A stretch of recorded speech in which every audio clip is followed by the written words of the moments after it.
So on our previous video guys, we talked about the Xpander GLS Automatic, which is the second to the top of the line with the Xpander variants. And as promised, today we're going to be talking about the Xpander Cross, which is the top spec, and we're going to differentiate, is it worth the upgrade or is it worth the higher price? And by the end of the video, you'll be able to realize or differentiate which one of these two is the most worth it for your money. This is Ronnie with Project Gentleman, and welcome back to this channel where here we love to talk about the things that help us win in life. We hope that you enjoy our comparison of the Xpander GLS and Xpander Cross. So just sit back, relax, and enjoy. Here we go.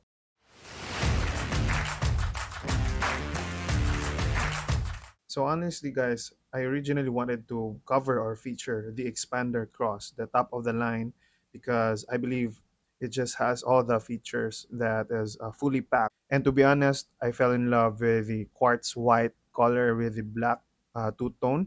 But when I came to the Mitsubishi dealership, I was assisted very greatly and was really well accommodated by Sir June from Mitsubishi Talisay Cebu.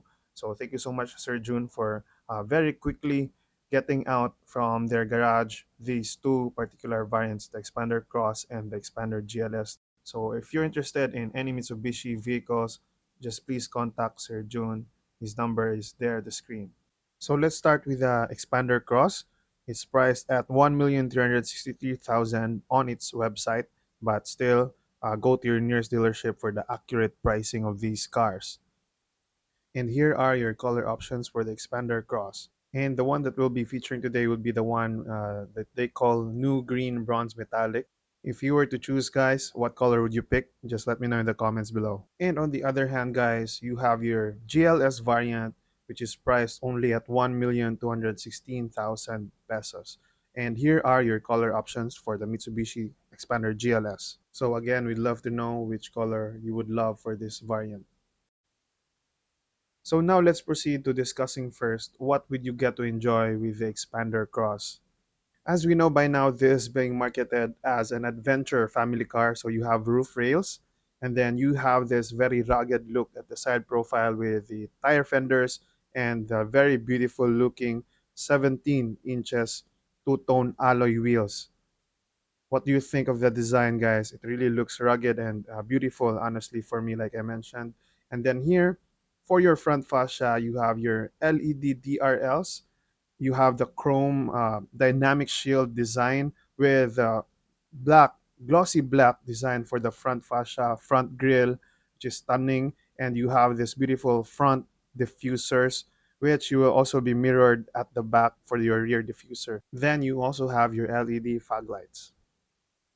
And going back to your side profile, guys, you have this really rugged looking side skirts, okay, which also has, like I said, the matte black tire fenders, and then continuing on to your rear diffusers, which I mentioned is similar to the front. So overall, for the exterior, guys, you just basically have all of these accessories, should I say, that make it more muscular. So now let's try to get inside. What's the difference with the GLS? As you can see right here, there's very minor difference, guys, in terms of the interior.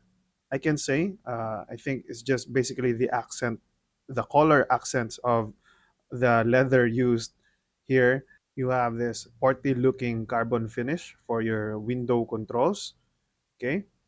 And then you also have bottle holders at the sides and this controls here as well for your power folding side mirrors. Is very handy, guys, and I really love that feature. So glad we have that. Both variants have it. And then this is the major difference actually for the interior. It's just the steering wheel, guys, and the instrument cluster. It's fully digital for the Xpander Cross. It's much nicer looking. Let me know what you prefer. Do you prefer the fully digital? Then this is something that I know a lot of you will love. The steering wheels of the Xpander Cross actually is similar to the one with the Montero, guys. So with the Xpander Cross, you have that SUV feeling really more than the GLS. So again, just a quick look of your driver's side, what you have here, what it feels. All right, you have leather armrest, which is really good at all times, very comfortable. And every time you're driving, it's a must-have, I believe. And then for your cubby hole here, actually it's very deep and a very large amount of space actually for your essentials and your necessities. So now let's go over to your infotainment system. You actually have the same 7-inch touchscreen display, whether you believe it or not, with the GLS. Okay, very similar, like I mentioned, with the interior and as well as the aircon controls, guys. You get the same feeling with what you have on the GLS. You'll also have it here with the Cross. You have your good amount of space here for your coins, and then your cigarette lighter socket and your USB-A port, and then a good amount of space here for your phone maybe and your other things. It doesn't have a wireless charging pad, by the way. So now you have here your gear shifter and your electronic parking brakes, and then your two cup holders. And of course, one of the major advantages of the Cross, it comes in stock with leather seats compared to the fabric with the GLS. Now, you still have the same amount of headroom and good amount of legroom as a driver. And then actually, you have your seat height adjustment as well. And great news, your doors really sound solid when you close them. And at this point right here, I was actually surprised. I thought really I was just gonna cover the Expander Cross, but again, thanks to Sir June right here, yeah, he unexpectedly got the Expander GLS as well for us to feature and to give a review about.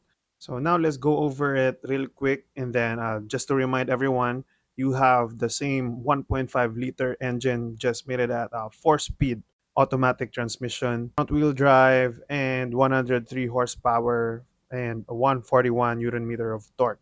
For the exterior of the Expander GLS, guys, you just don't have the roof rails, the side skirts, the front and rear diffusers, basically just the aesthetics. I believe that if you don't really need or really don't like those things, that you'll be uh, spending more money for those things, then I believe that GLS will be good enough for you, especially that the interior as well looks very similar, right, guys? You just have this brown accents this time compared to the dark blue accents on the leather of the Cross, and then you have fabric seats. Okay, for the Cross you have leather seats, but at least you have leather armrest. Okay, with the interior, guys, looks really similar. Now let's get inside the driver's side once again, and let me give you a refresher of what you get with the GLS. Okay, right away, what did you spot, guys? What difference were you able to spot? Okay, for me right here, again the brown accents, but still you have this sporty looking carbon finish, same functionality, same controls, and then good news is it also has power folding side mirrors. With the mid variant having that, it's really good enough for me, honestly. And then for your instrument cluster, guys, you just have mixture of digital and analog, and then the steering wheel, guys, you just don't have the Montero steering wheel for this one.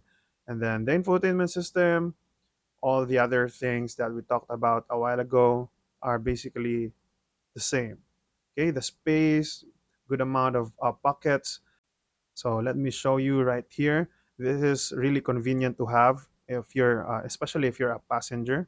You know, you have things that you wanna get rid of, or just place them somewhere. Then you have your glove compartment, quickly falls once again, and then you have the same aircon controls. As you can see, still no wireless charging pad, of course, for the lower variant. And then you have your USB-A and cigarette lighter socket, still very functional. And then the very good news, guys, for those who love the electronic parking brakes and auto hold feature, I believe that you're really gonna win with the GLS on this one because it has that feature. Now let me just go back to the instrument cluster. I just really wanted to show you this one. Okay, this is good enough for me, guys. You have mixture of analog and digital instrument cluster. Okay, the same door handles, chrome, bottle holders, all right.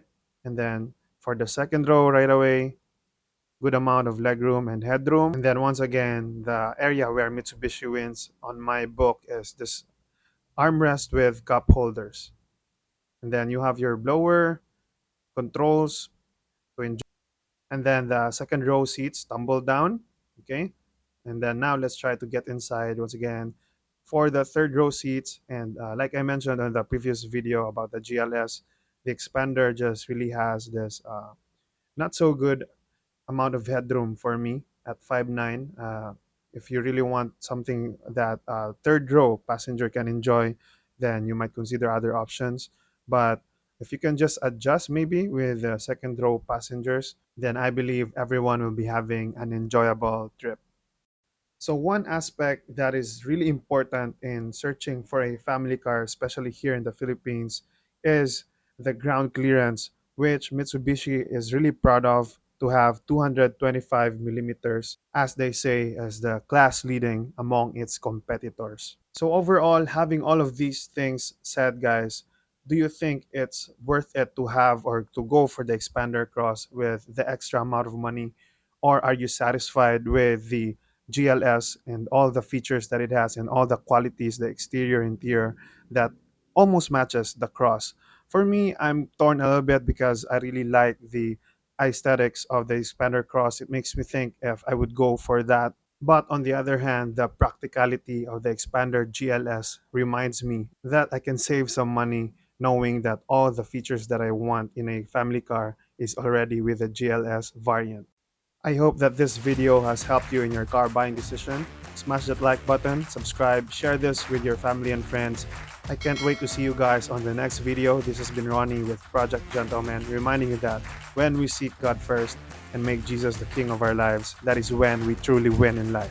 Thank you for watching and see you in the next one. Ciao.